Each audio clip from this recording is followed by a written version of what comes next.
Couple spots picked up rain. In fact, at the airport, it's the first measurable rain since September the 25th. And there's more in the forecast. I'll have that and the latest look at radar coming up.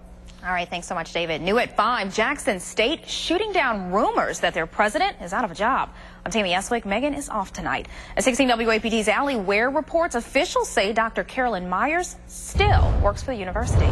We came to the campus of Jackson State University after rumors that the president, Dr. Carolyn Myers, was being fired, spread throughout social media and the campus this week. Now, those rumors started when some people say that they saw Dr. Carolyn Myers actually moving things out of her home on the Jackson State campus. Also, a lengthy email sent out to the Alumni Association of JSU listing off accomplishments that Dr. Carolyn Myers had achieved in the years here being president. That email was sent out by the president herself. We went into the administrative tower at JSU on Wednesday. We were told she was in IHL meetings all morning long. In regards to that email, the public relations person here, Olivia Goodhart, said that email was simply to get people fired up for Founders Day and listing the good things that have happened here on the campus of Jackson State University. At JSU in Jackson, Allie Ware, 16 WAPT News.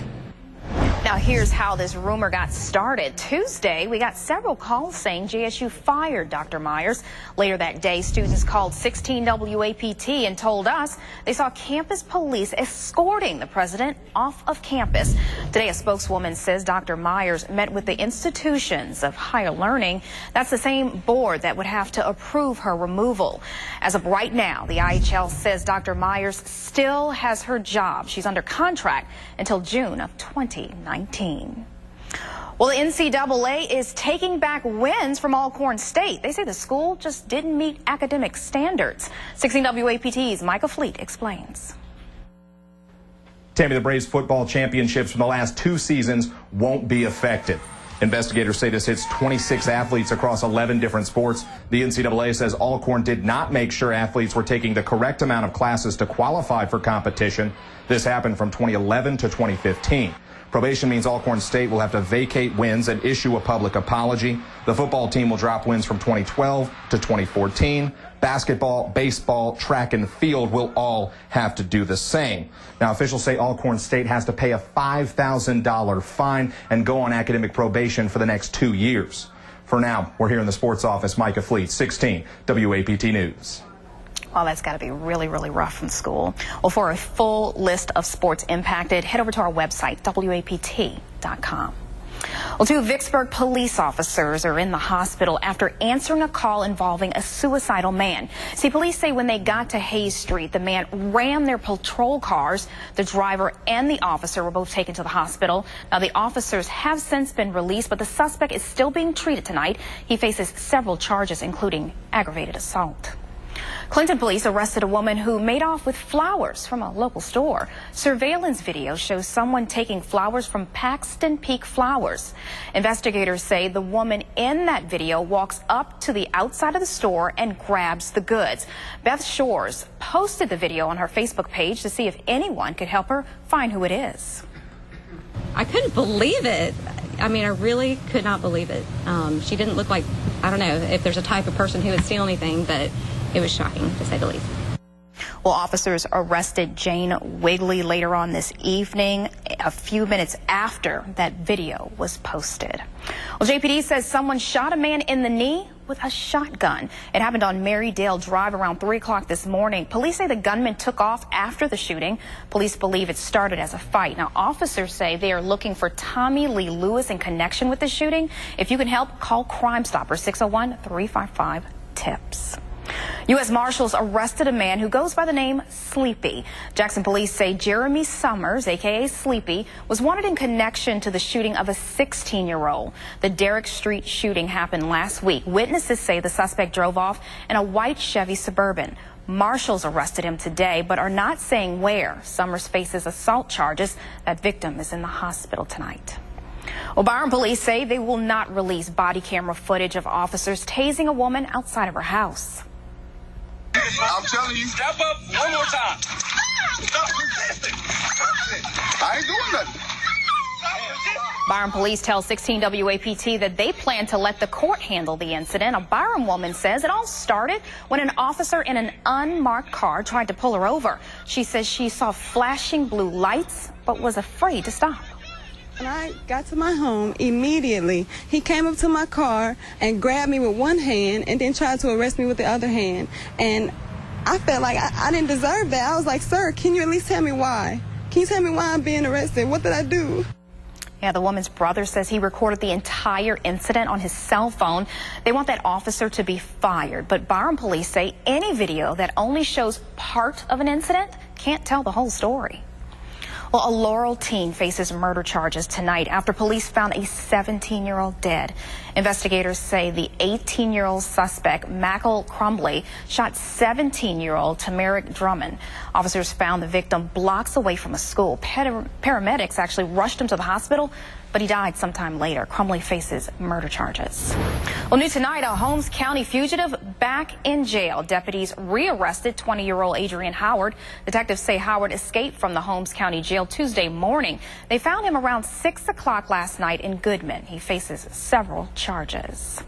Well, Vegas is hosting the last presidential debate between Clinton and Trump. Aixa Diaz is live on the campus of UNLV. Aixa, what can we expect tonight? Well, Tammy, tonight the debate will focus on 6 topics, but the candidates will likely shift the conversation toward the controversies facing both campaigns. Hillary Clinton and Donald Trump about to go one-on-one in what's become a battleground state. Nevada had traditionally been a very Republican state, but the increase of labor unions and a remarkable rise of Latino voters in Nevada has made it a swing state. Clinton arrives in Las Vegas plagued by a WikiLeaks hack of campaign emails. Trump is facing allegations from multiple women who claim he's groped or kissed them without their consent. He also says the election is rigged. It is unprecedented for a presidential candidate to question the electoral process in this way. With issues like immigration and the economy on the agenda, analysts say Trump could be in for a good night. When the debate, the last one, turned to essentially substantive issues, Donald Trump did better than when it was dealing with the personal aspects and revelations. The candidates will also be asked a question about fitness to be president, where experts say Clinton could capitalize. She needs to contrast herself if she's going to make the case that he doesn't have the temperament to be president. The night could also have some surprises in store. The only thing that's been predictable about this election is how unpredictable it is. And the candidates are also debating foreign policy, the Supreme Court, and debt and entitlements. Tammy? Well, at the last debate, Donald Trump invited several women who accused Bill Clinton of sexual abuse. Who's on the guest list for tonight? Well, tonight Donald Trump has invited one of President Obama's half-brothers, Malik Obama, who was born in Kenya, and President Obama share a father. And even though they're estranged right now, and Malik Obama is apparently a Trump supporter, so that's why Trump is inviting him to the debate tonight. Meanwhile, Hillary Clinton has invited Mark Cuban, the outspoken billionaire owner of the Dallas Mavericks, and also Meg Whitman, who is the CEO of Hewlett-Packard. She's important because she's a Republican who has come out in favor of Hillary Clinton. Pretty interesting guest list tonight. Aixa Diaz live for us. Thanks so much, Aixa. Well, this brings us to our question of the day. What do you hope to see from the candidates in the third and final debate tonight? Rachel says, I hope to see Hillary withdraw from this election. And Nene says, I hope to see Trump disappear from the face of the earth. You guys are pretty feisty out there. And don't forget, after the debate wraps up on WAPT, we have a live fact-checking on both the candidates. PolitiFact will host that segment. You can tune in to our 16 WAPT News Facebook page. Well, the Department of Justice plans to send agents to polling locations to keep people from intimidating voters. 16 WAPT's Ross Adams joins us live from the Hinds County Courthouse to see how this will work in Mississippi. Ross. Well, Tammy, I can tell you that election officials here in Hinds County say it's not unusual to have poll watchers observe elections here, but those poll watchers do have to follow certain rules. Each candidate on the ballot is allowed to have one poll watcher per precinct. Political parties can also send 2 people to polling locations to ensure the integrity of the vote, but election leaders say voters shouldn't let poll watchers discourage them from exercising their right. I believe that if a voter intends to go to the polling location and vote, he probably won't even know there is a poll watcher there. But my advice to them is, if there is one there, You came to vote. Don't let that person intimidate you. That is your legal right to do, is to go and vote and cast that ballot. The Secretary of State's office will be sending election observers to polling places across the state where they've had a history of problems on Election Day. I should tell you that these poll watchers won't just be able to show up. They will have to have documentation proving that they're to represent the party or candidate that's on the ballot. For now, we're live at the Hinds County Courthouse. Ross Adams, 16, WAPT News. Good information out there, Ross. Thanks so much. Well, JPS students made promises not to carry guns to school. I will never bring a gun to school. That was the 6th grade class at Peoples Middle School. Wednesday, federal and local law enforcement leaders helped to launch what they call the Students Against Gun Violence program. Leaders say they want young kids to actively stay away from violence. In my jail right now, I have about 23 young people, young boys, from the age of 14 to 17. Every one of them committed a crime with a gun. So how do we stop it? You have to stop it by not being the next generation to participate in it. Trying to get them while they're young. The program was also held at Whitten and Sywell Academy. Well, Pike County deputies are looking for a man who they say siphoned gas from a convenience store. Detectives say the service station keeps the tanks filled with gas above ground. Surveillance pictures captured a man stealing gas from the tank at the 4-way number 2 in Magnolia. Deputies need help identifying the suspect. They say he may be easy to spot because he has a large tattoo on his left forearm and possible tattoos on his right forearm. Call Crime Stoppers if you can help. Ridgeland police held a memorial service for a police dog who died last week. Police say Cannon died in his sleep. The 9-year-old dog had been with Ridgeland PD for 7 years. Officers held the service at Ridgeland Police Department this afternoon.